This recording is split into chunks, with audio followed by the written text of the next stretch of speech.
Here's how to join a new ball of yarn in a project. The ideal way to do it is to come in through an edge so it gets trapped in the selvage, but sometimes you won't have a selvage or you need reversible. So here are 3 methods for how to join a new ball of yarn mid-row. The first is the knitted in join, where you just simply knit in and it'll leave some tails on the back that you can trim after you block. The next is the Russian join, which is a little bit more secure, a little bit more subtle from the side, leaves you some tails sometimes to trim. And last but not least is the felted join or the spit splice, which is the most invisible of all of these methods, and it leaves no tails at all to clean up later. First, we'll start with the easiest, which is the knitted in join.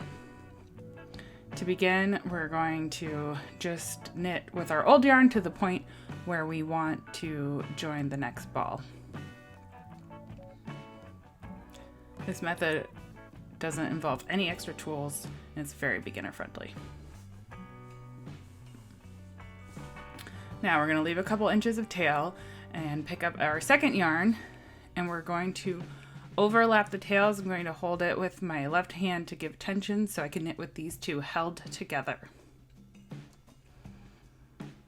And you're just going to knit with 2 yarns as if they were one, with the tail of the new yarn going to the left and the tail of the old yarn going to the right, being knitted in together. After you knit 3 or 4 stitches, you can just drop the old yarn and continue knitting with the new yarn.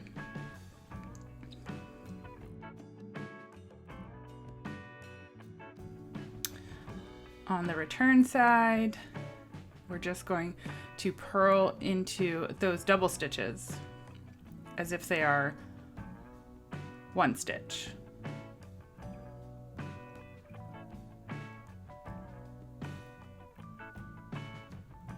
And that will trap our joined yarn. Using a contrast color, you can see here that there's a little bit of an overlap between the 2 yarns. It does cause some tension differences, and then after we block, we can trim those off. Nice and easy.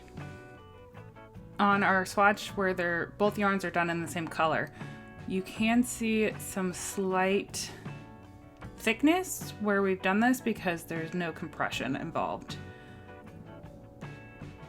The next method is the Russian join, which eliminates that thickness to a larger degree. To do this method, you'll need scissors and a yarn needle. And we're going to take our tail, we're going to leave it a little longer. This gives us more room to navigate. So you're going to thread your yarn needle,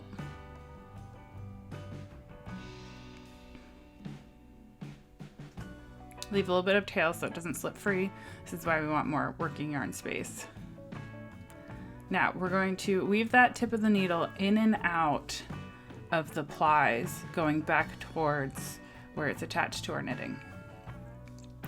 This is just slipping it in between plies and back out between plies. And I like to just load up the darning needle with a lot of in and out between plies rather than moving it down the yarn as I go. So I'm just going to load up a couple inches here.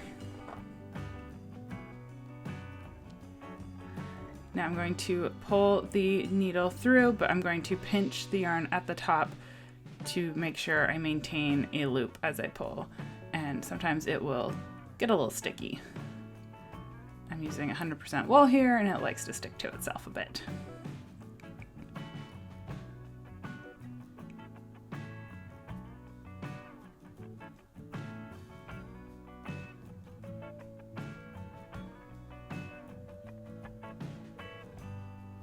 So once that yarn is pulled through, we're just leaving this little keyhole at the top and smoothing it out down. I'm going to take my new yarn. I'm going to thread the yarn needle with it. Sometimes giving it a little twist makes it easier to get it through the eye of the yarn needle. Now I'm going to pass the yarn needle through that eyelet I just created and pull my yarn through. This is how we're connecting our two yarns. And now I'm just going to repeat the same weaving action, inserting my yarn needle between two plies and back out between the plies, capturing some twist in between so that it doesn't just fall straight off the needle. And once again, I like to load up the needle before pulling the yarn through.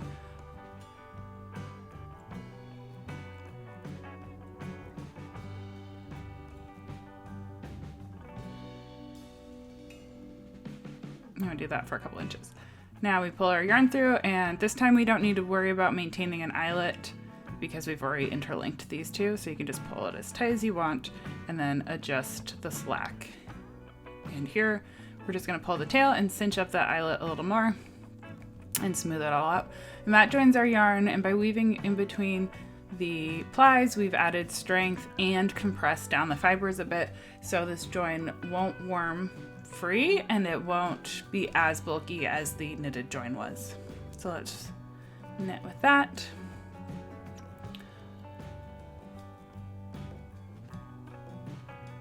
And you can just treat this as normal yarn and knit with it.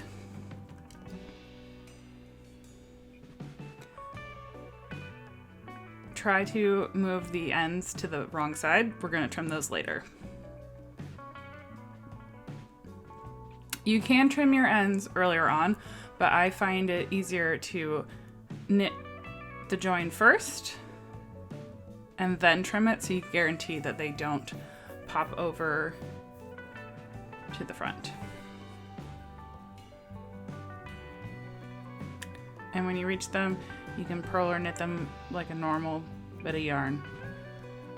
There's no doubling that will catch your needle, so you don't have to pay super close attention here.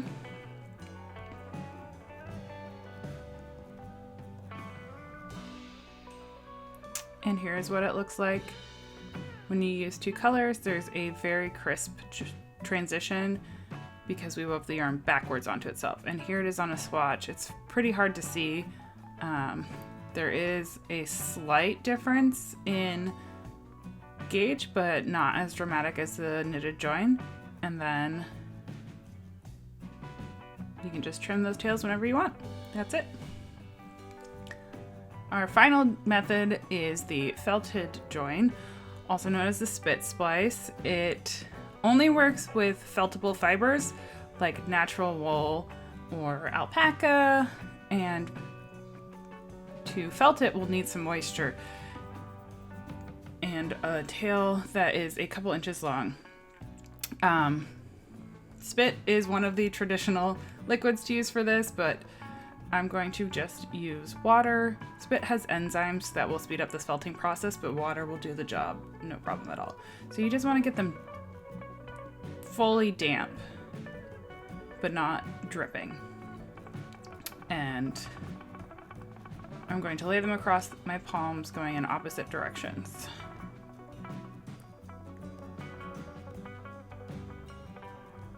You want a couple inches of overlap, and now we're going to felt them. Some people like to felt palm to palm. I prefer ball of my hand to palm because it gives me a little bit more control of where the force is going. And then you're just going to rub these back and forth with downward pressure. We're getting heat, we're getting friction. That's how you felt yarn. And we're just felting these two pieces of wool yarn together. Periodically stop and check it out.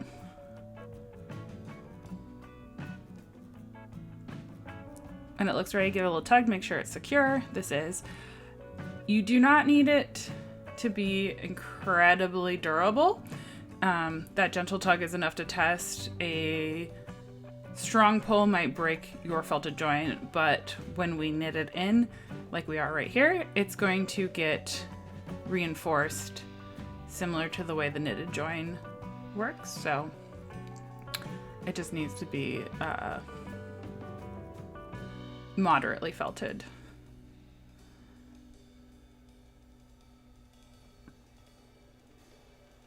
And you can just knit it as if it was one piece of yarn.